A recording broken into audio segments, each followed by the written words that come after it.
Bulire abantu bakulembeze ba America abafuze mwami Museveni bakabifuga bamekanga mwami Museveni yafuga. Okay, this is your answer.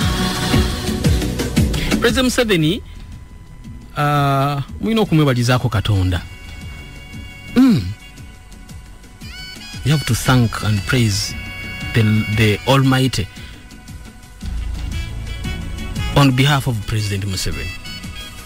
Kuva President Museveni mwino kwebaza Katonda noba mwebalizeko Katonda lwachi timukama Katonda amuwangaziza nga mulamu ate namuwangaza mu bukulembeze nalaba abakulembeze ba America mukaga. President Museveni yalaba President wa America gwaitanga Ronald Reagan yavako kinana mu mwenda. President Museveni nalaba President wa America Gobaita George Howard Walker Bush Senior yavako 93.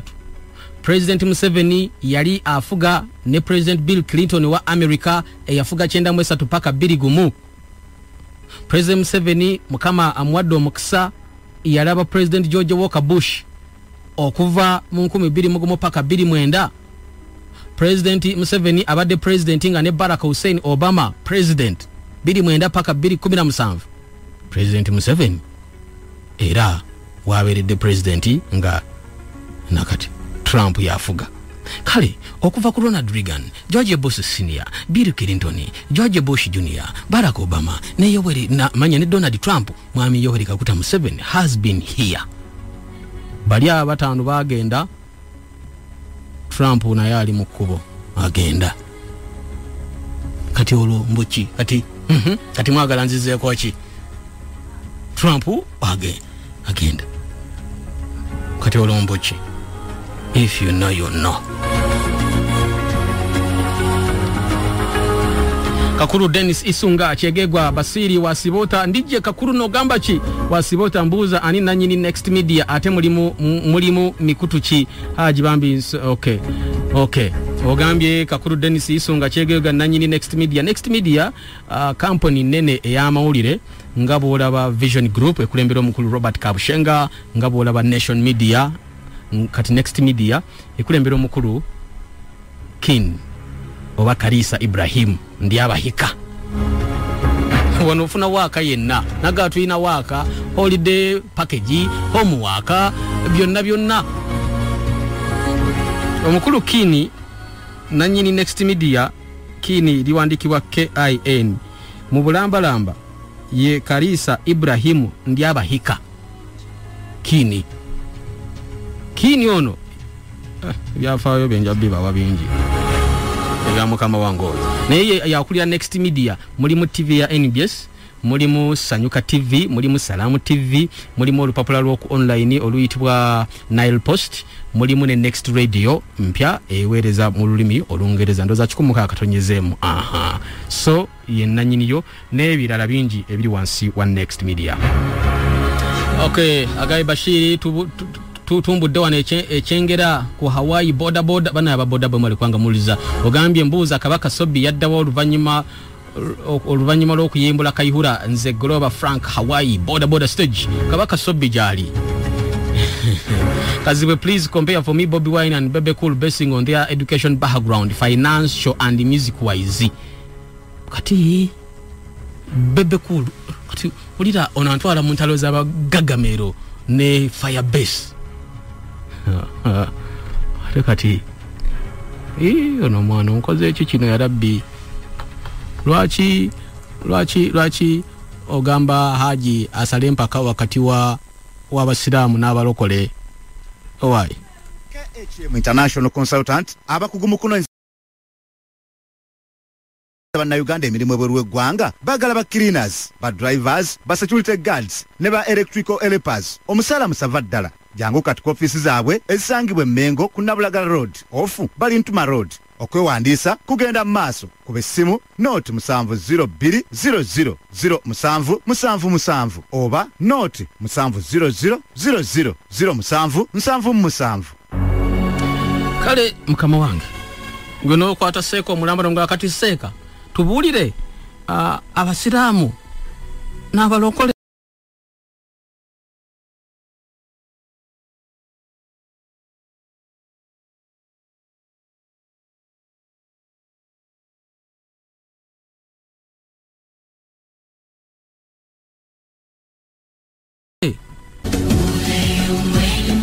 Neera munange omuntu omugamba okusala empaka ng'ali feya nga talina kyekubira era akuwa waaka nga bw'ali.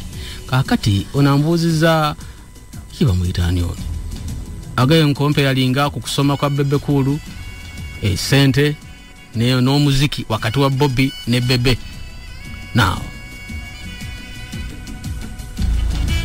kino nkikuwanga bwe kiri so singa bw'okyagala.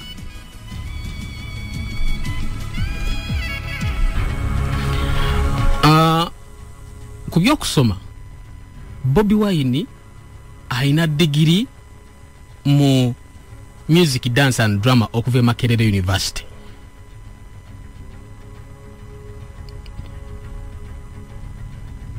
Bebe Cool teyatuuka ku university. Bobi Wine njogera bino owuliriza akola ekigezo kye ndowooza ekisembayo yaddayo okusoma. Leero ntegeddeko nti alina paper abadde awandika paper examination. Olwaleero saa 7 kati ateekeddwa okuba nga amaze. Yaddayo okusoma. Asoma masters. Twali eri mu Kyarenga ng'omulaasa ebigezo bimuwubaga bannaye. Tulinayo paper ku Monday, tulinayo paper. Tuli eri Arua, tuli eri ng'ali mu kurivisinga. Yaddayo okusoma. Kati ye Bobi Wine oyo. Ku bya ssente okujjako ebintu ebibeera birabika naye nabagamba wane Uganda kizibu omuntu okuga nti ono yasinga ssente kuba ebweru bakipimira ku tax returns nti gundi asasula omusolo gwenkana kine wano kizibu naye kubirabika ami Bebe Cool ayina apartments ekiwatule.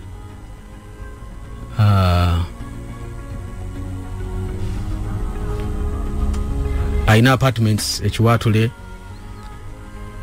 Bobi Wine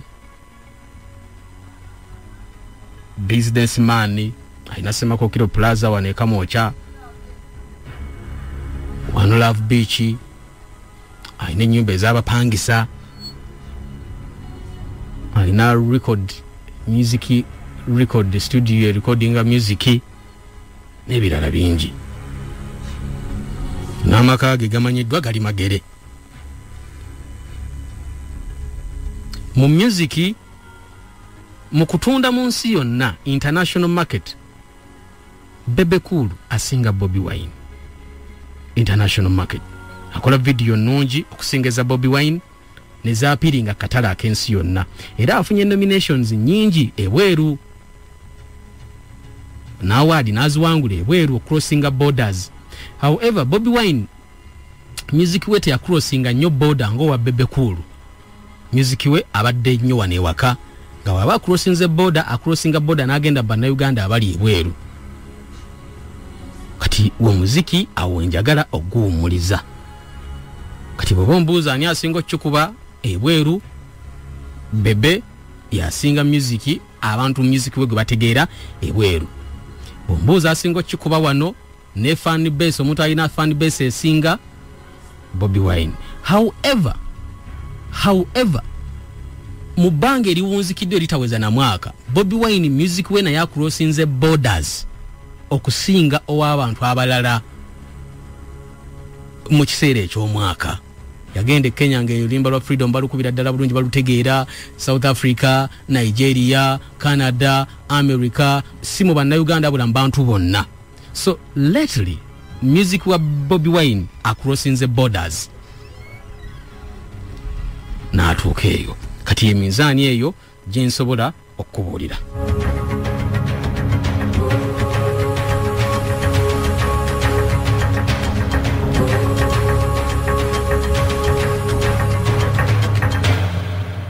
Bwatyo bwe tuli mukwano gwange eri gwawuliriza agambye nze nkulamusiza Haji ze Saasi Makindye njagala kwogera naawe live. Kama wange Saasi kwogera nange live kali simu ndabo gitaddeko. Joseph Kusaruni mu Gavumbuuza baba bakebera DNA bakebera blood group oba nedda era kye bakebera tetusobola kukifaananya na mulala. Musobola naye bakebera emikise gisinga okubanga gikwatagana. Tebakebera nnyo blood group ne bakebera obutafaali bwe bayita endaga butonde okutegeera ani ayinza okubanga alina oluganda ku muntu gundi. Okay, wali kuwereza nze Mutebi Julius Mukono namumira Katosi Road omuliro gwakwata gye buvuddeko mu California gukyayaka. Yes sir, gukyayaka. Semuga Vincent wano Emma Kenke mbuuza emmotoka ya Bobby yaddawa. Emmotoka ya Bobby Wine tebannaba kugimuwa, ekyaliyo ku police eri mu Arua.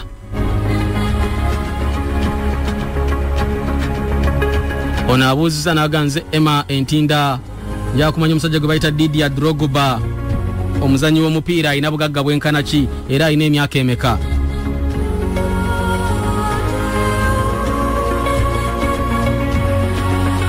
Didier Drogba, Didier Yves Drogba Tebile gemanya gembutufa amalambalamba. Didier alina emyaka 40 yazalibwa mu kibuga Abidjan, Cote d'Ivoire ba Ivory Coast. Alina emyaka 40 yazalibwa 11 March gwa 1978. Mukyala we bafumbirigana mu mwaka 2011 ayitibwa Diakite Lala. Didier Drogba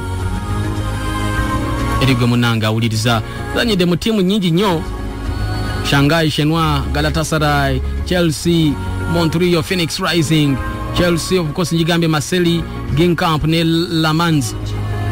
Bwatyo Didier Drogba mukwano gwange ebyezimu ku timu zasobodde okulabika nti nno azanyiramu musajja awezezza emyaka 40. Didier Drogba abalirirwamu obukadde bwa dola za America 9. $90 million gayono ze sente Didier Drogba zabalirirwamu obugagga bwalina. Bukede famu embutikizi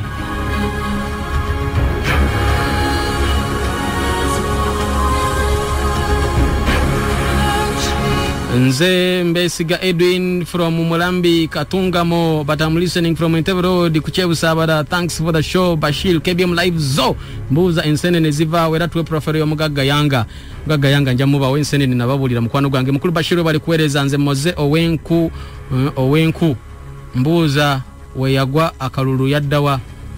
Owenku mbuza we yagwa akalulu yaddawa mukama wange sikitegede. Bashir je bali kuwereza kale mukwano gwange nze Jebre Frank wano wakiso mbuza ensene nezivawa nakura musana nyowe nakura musamushiza. Okay, Abdu ayocha ennyama eggobero mbuza kubya sejjusa jeno sejjusa kuki mukama wange sikitegede mukama wange mwami Abdu ayocha ennyama agamba atya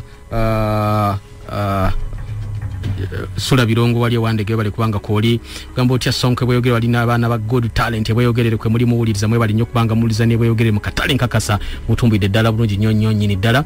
Okay, ebibuzo nkyala bano agambye we bali kuwereza nze Otim Beckham emunyonyo amafuta ge tulina senga gakolanga wendowooza tusobola okusasula amabanja gonna agatubanjibwa mukono North twambadde abesemuka bakwagala nnyo Mr President kale mukama wange we bali nnyo muganda wange.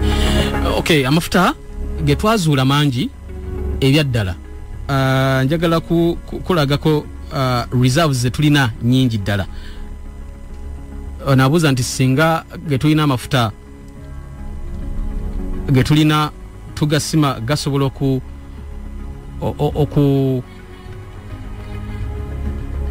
okusasula amabanja ge tulina gasobola, naye amafuta tetusobola gasima mulundi gumu gonna.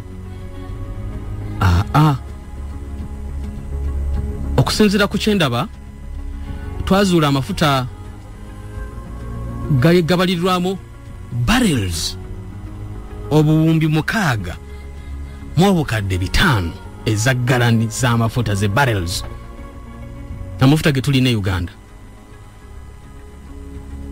tulina amafuta mangi ddala nti amafuta ge twasima okumanya mangi ndoza kankiteeke mu ngeri gye tusobozesa okukitegeera ffenna bwe nakireka eno kiyinza okulwawo okugguka. Amafuta ge twazuula Uganda bwe tubanga tugakozesezza tusobola okubanga tukozesa amafuta gano mu mmotoka ebyetaaga okukozesa amafuta okumala emyaka 45 nga tetuguze mafuta walala nga ate tugakozesa buli lunaku. So gasobola okututambuza okumala emyaka 45 years every day nga tuli ku mafuta gaffe buli lunaku nga bintu bigenda maaso ate nga tetugagula singa baba bagatuwadde nga bonoga nti bannaye enkuba etonye mulembeke pipa na bafu n'ebijiiko mu birembeke n'ebikopo tusobola okubeerawo nga amafuta tulina amafuta agatumala ng'eggwanga okumala emyaka 45 nga tetugenda kugamba nti tugagula kuba bagagula bayinza okugaseera abantu abamu ne batagasobola kyonna naye gasobola okututambuza okumala emyaka 45 nga tetuyazze nga tetubonyebonye n'amafuta ekyo kisoboka singa gaba gakwatiddwa bulungi for the next 45 years tusobola okubeerawo kato simanyi kyoyinza kulowooza ebyenfuna bifu biyinza kutambula nga ebyenfuna biteekeddwa okuba nga bitambula bulungi naye amafuta okubeera mu ggwanga ate tekitegeeza nti tetujja kugula amafuta kuva bweru ate weewuunye ffe tugasima ate ne tugatunda ebweru ate ne tugula okuva ewa Kenyatta amafuta ne gajja ne tugajja ewalala agaffe tugatunda kati ne science ali awo naye yansobera tuyina amafuta ate tugasima sige bagenda okuteeka amasundiro ga wano tugenda gasima ate bagatwale bagalongosereze gye bagalongosereza bagatwale ate tuddemu tugagule zo kandabe banaffe abali waneno bibuzo bya mubikyali bingi nnyo nyini ddala nze ize eno wano ku NATO Nkuluma Road kibuzo kyange ensi yonna erimu amawanga ameka webale kuweereza n'owunzika ng'ogamba nti zo mukwano gwange webale kulabika nti nno owuliriza wonna wosinzize mwenna baganda bange aba KBM Live Brigade naga Live Brigade terina yadde akasaale terina yadde zomba naye nkambwe n'okusinga amajega gamini ekyokulwanyisa kyerina kya mutawaana kisinga n'ebyokulwanyisa by'endamuzisa ebyakuba Hiroshima ne Nagasaki ekyokulwanyisa kiwandiikibwa mu nnyukuta 4 zokka mu Lungereza waaka Live Brigade kyerwanyisa kyekyokulwanyisa kyokka kyetulina KBM Live Brigade onaawulira now omukulu abuuzizza nti mu nsi mulimu amawanga ameka mu nsi yonna tuli amawanga 195 okay amawanga 195 era semazinga nyingi continents eziriyo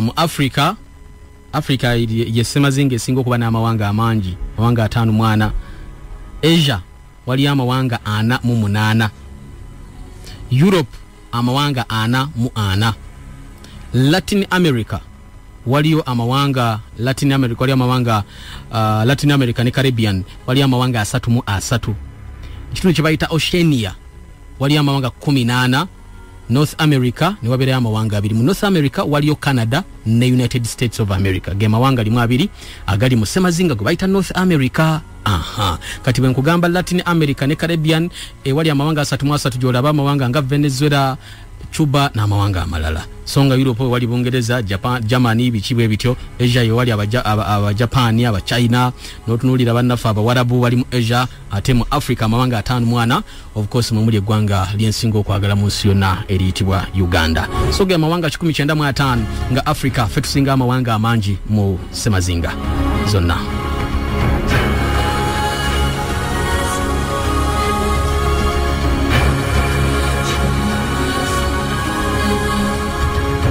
Anagambye okay muzukulu wa Nalongo Maka tu omugalanda webutenga bukoma nsimbi kazi bwe nsaba kumbolira ku ya president we Gabon yafudde oba akyali mulamu kale mukama wange bongo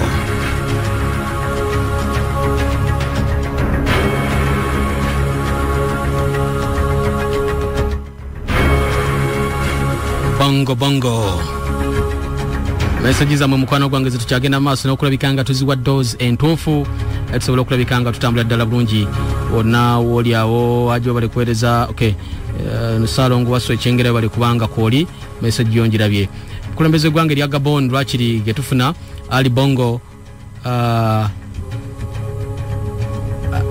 embeera yembi president we Gabon